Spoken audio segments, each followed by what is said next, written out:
this video, I'll turn simple magazine cutouts into a creative new artwork.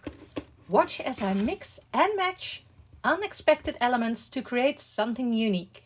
Welcome to Magazine Cutouts, a series where I explore fun and creative ways to make art using nothing but scissors, glue, and of course, magazines. In this episode, I'll mix and match different facial features to create an entirely new portrait.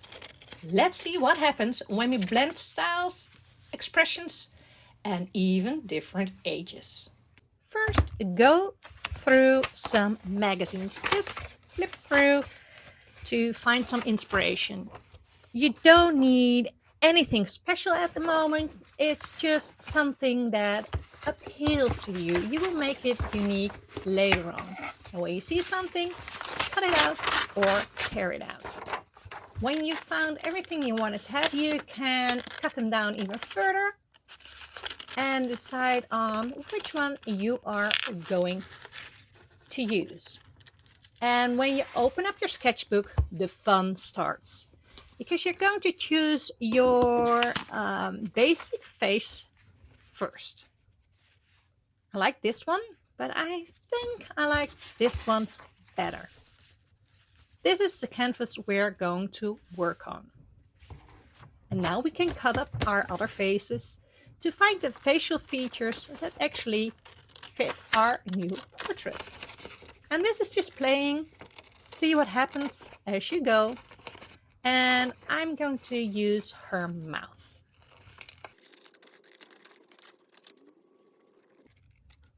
And see, it fits almost perfectly. And I think I'm going to use this guy for his eyes and his glasses. And you see, I chose all forward-facing faces. So they're easy to assemble and they will fit one another. You can also do like a 3/4 face. But then all of them have to be almost in the same position in order to have the same view of the nose or the mouth. If you start doing this for the first time, the easiest thing is just to take them forward facing, or at least almost forward facing.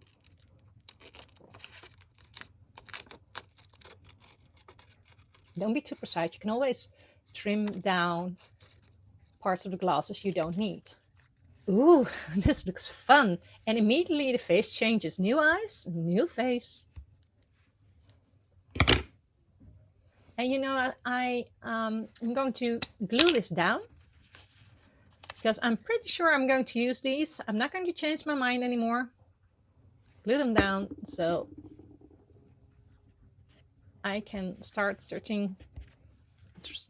trying to find other features that will match, but these are definitely going to be in my imaginary portrait.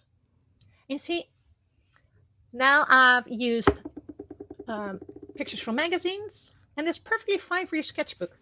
But remember, when you're going to sell them or make them for an exhibition, be sure you're going to use pictures that are right-free, for example from Pixabay or Unsplash, so you won't get in trouble with the portrait rights. And you see, I cut out this nose before, but it just simply doesn't fit, so I'm not going to use it. I think I'm going to stick with this face. I'm just going to spice it up a bit with some hair. And I like this curly hair, so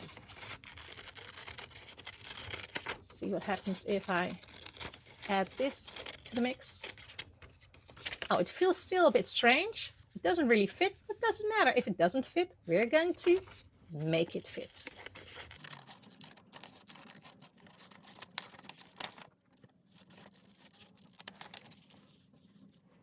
And see, there you have it. That's a portrait. And now we're going to trim them down and glue them together. So I'm going to put a piece of paper underneath so the glue can go right to the edges. And if I do this in my sketchbook, the pages will probably glue to each other. And that's something I don't want because I need the next page for some new adventure.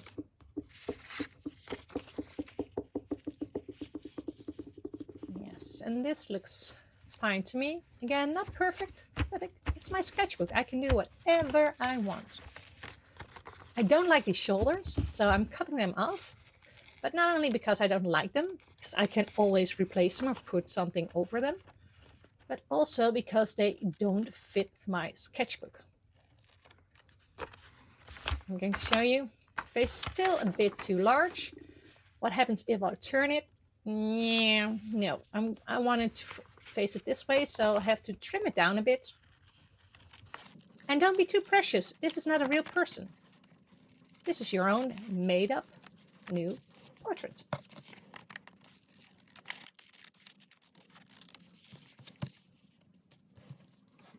Yes, I'm going to glue her to the page because this is how I want her.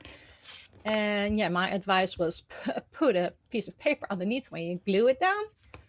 I just didn't listen to myself, but you know what to do.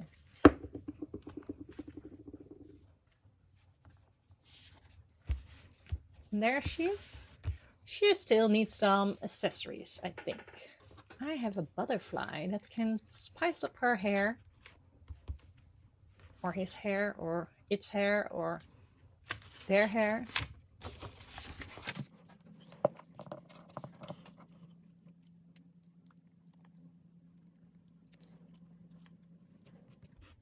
Look how pretty. But when you want to add something to the page to embellish it more, for example, like a background, you should have done that earlier, probably. But since I work intuitively with this and you see where the process takes me, I just start doing the background when the portrait is already on there. I tried to find a color that was contrasty, because if I did like brown or white, it matched too much the face and I want it to stand out. So that's why I'm taking this pink Posca marker. And again, I'm putting a page underneath this page so I can go over the edges with this marker without smudging on the next page. Because yeah, I've done that before. Not once, not twice, but yeah, a lot of times. Just being sensible this time.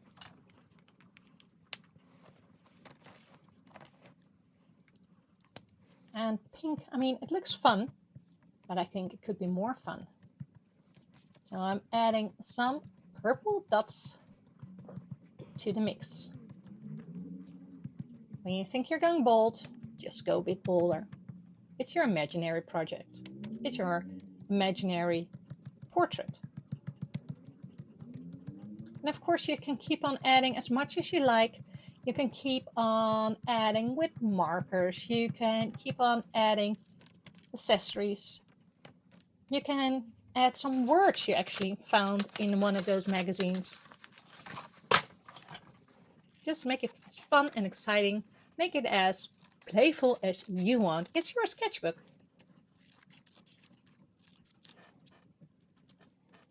Since I'm doing a portrait, I thought, well, I'm going to take some words that actually fit my collage or my art project. So today I'm going to add power to the people.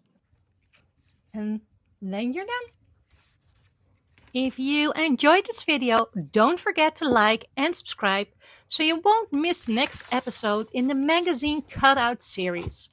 Let me know in the comments, what would you create with this technique?